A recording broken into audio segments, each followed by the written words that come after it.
Welcome back here to Hour 2 of the Jordy Culotta Show, driven and powered by Go Chevrolet. Shout out to Josh Pate for coming by here. As you can find him on Twitter at LateKickJosh. Our next guest is absolutely blowing up. Every time I look up, it seems like a new press release is hitting the streets on our next guy. Jake Crain over at the J-Boy Show is now a part of the Volume Podcast Network, which is headed up by Colin Cowherd. And they had some big news Knows his shit. Yesterday. Great stuff. Was the name, image, and likeness deal. We signed a couple of name, image, and likeness deals here on the Culotta Show. We inked Keishon Butte and BJ Ojulari. And Jake Crain, and Jake Crain and the J-Boy Show inked 7 of them from around the conference yesterday, including Todd Harris from Plaquemine, Louisiana, and now a safety over at LSU. J-Boy joins us now. He's back with us here on this Thursday morning. What up, Jay? How you doing, bro? Hey, man, what's up? No, I appreciate that intro. Yeah, yesterday was kind of like the early signing period before the early signing. That's right. That's right. You cleaned up, bro. You're definitely in first place right now. Tell me how you got. Everybody got a charger, so it's a good situation. That's right. Well, I did see that you did sign an Alabama player, so he's already got a charger. What'd you give him? Tell me about these negotiations. How'd it go?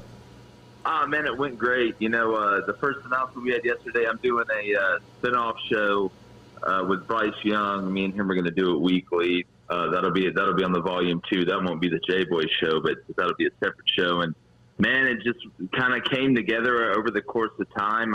Drew Butler and Icon Source and all those guys did a great job. I thought the players, representation, made it actually a lot easier than what I thought. So, we ended up inking, like you said, Todd Harris, Bo Nix, Connor Bazelak, Kiara Jackson, Jamari Sawyer, Jordan Battle from Alabama as well, and then Jalen Watermeyer, the big tight end from Texas A&M. So we're going to be bringing them on a lot and trying to give a little different perspective to the audience. So it's been cool, man. It's been interesting as hell. It's a new wave in college football for sure. I thought after week 1 that Bryce Young might have been the best quarterback in the sport. Forget the conference. Tell me the project that you have going on with him, and then tell me what you think about Alabama under his direction on offense.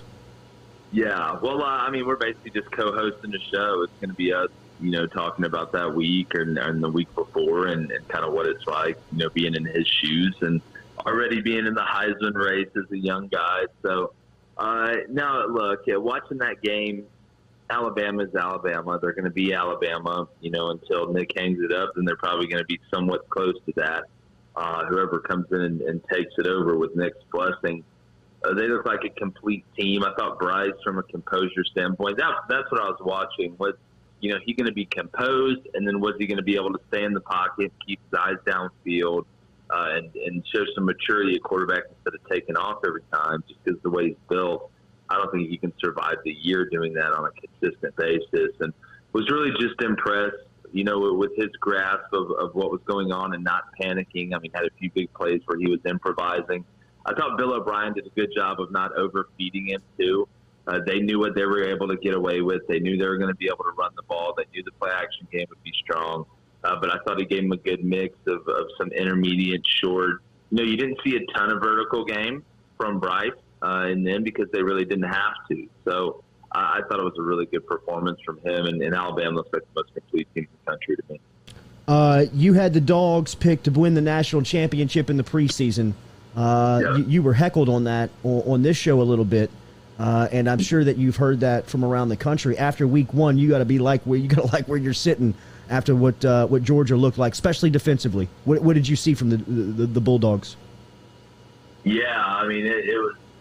Watching Georgia's front seven, and not just the front seven, I thought the back end played really well, considering. But what they were able to do, number one, you're not going to be able to run the ball. So, outside of maybe beating them to the perimeter or some counter runs or some witchcraft and wizardry, straight out of Dumbledore's handbook, you're not going to be able to run the ball too much on them. So they know they're going to funnel you one way. The only chance you have is that, you hit some plays downfield, or that you catch them slipping in a blitz, or that you pick up a blitz. But, while the players were fantastic, and they were, I thought Dan Lanning was just phenomenal with the way he called that game defensively. Mm-hmm. He blitzed at the perfect time. He was mixing up the sauce. You were getting some man. You were getting some zone.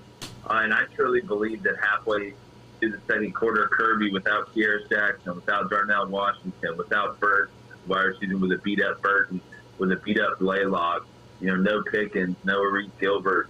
I thought they made the conscious decision that we're going to have to win this game the old school way. We're going to have to survive this. We know how good we are defensively. But, Clemson's daggum good on defense, too, now. Don't mistake it. Georgia's very, very talented. They're Jordan Davis, man. I mean, he looks like one of the. It's like when you played your dad, like out in pickup, and you actually scored on him, and you got pissed when you're like 11, and they just decided to take over.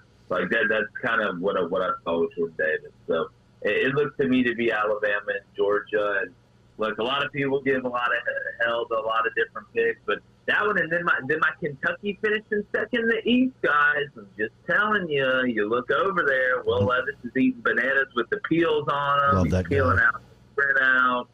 Wandale Robinson is straight out of Slytherin. So, I mean, they're doing some things over there. That's my second Harry Potter reference I'm done for the show. You must have caught the marathon on AMC or something. I know, right? I've used up my quota. Their offensive line looks like a terrible matchup for LSU. Speaking of Kentucky, after watching them play, those guys are some maulers. Give me some more on Kentucky. What'd you see? Well, I've said it. I think Mark Stoops is the best catch on Lexington. I don't care what anybody says. When I watch Kentucky, they Jimbo's building A&M from the inside out, from the lines, from the trenches out. Mark has been doing that at Kentucky for about the last 2, 3, even going on 4 years, and you can really see it. Dare Rosenthal obviously was a huge pickup. And look, Lon Monroe's not a good football team. We all know that. But just seeing that style, seeing Kentucky be able to pass. I was watching their guys pass set.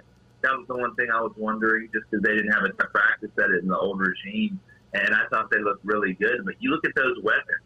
Wandale Robinson, you've got Josh Ali, you've got Chris Rodriguez at back, you got Cavassier Smoke, which may be one of the coolest things I've ever heard of. Has to be.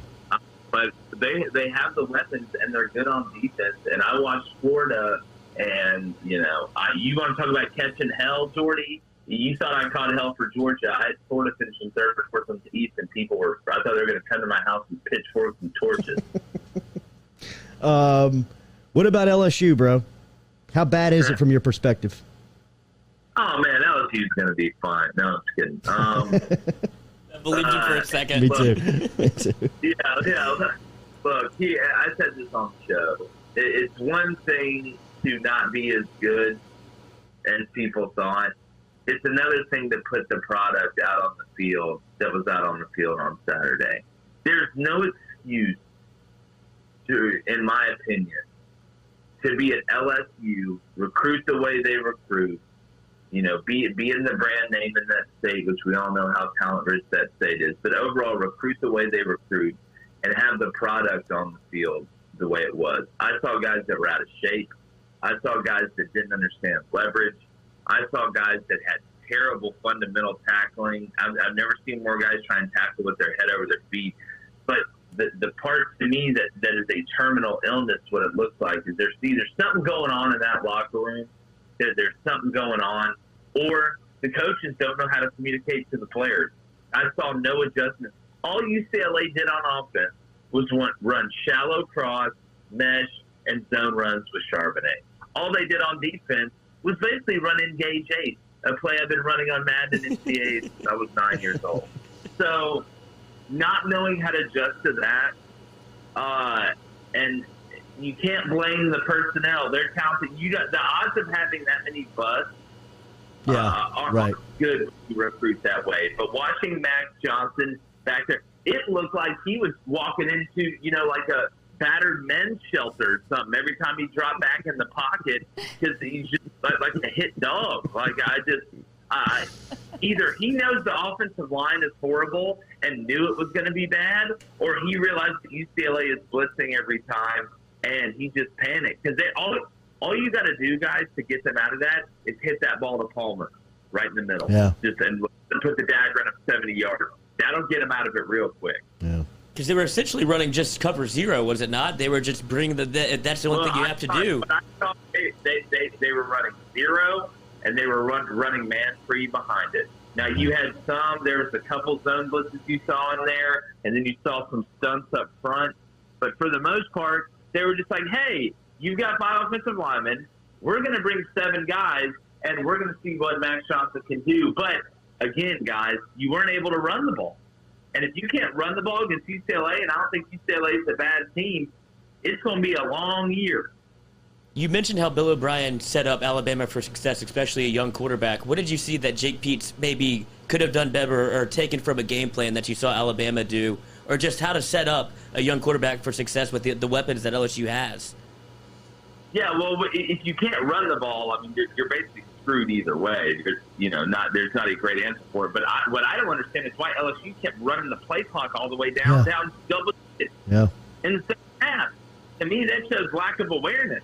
Like you're sitting there checking with me with 8 seconds left in the play clock every time. Me and my brother just looking at each other like, dude, what's going on?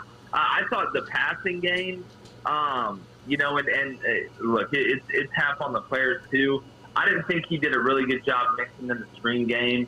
I thought he should have gone to the intermediate game even more. And for the love of God, get the ball to Butte. Good God. Jesus.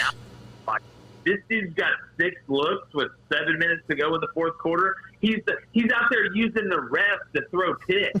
I mean, he's basically playing basketball out there. And you're trying to throw the ball to every guy under the sun except him. So, I know Jake's young. They've got plenty of time there. But there was not a good debut. For Durante Jones, he gets you into the Bo Pelini school of it's man until it's man. Can Orgeron fix this from your point of view? Well, here's the thing. I don't think Orgeron is a schematical guy. Orgeron to me is, the owner of the club that walks around and just diffuses situations or gets people excited or, talks to the employees during a shift change or something. I don't think if he does not have good coordinators, he will fail. And some coaches are like that. Tommy Tuberville at Auburn was not a schematical guy, but he knew how to hire coordinators. And Ed O hit a home run when he had Joe Burrow and Joe Brady and all this and Dave Aranda and all this.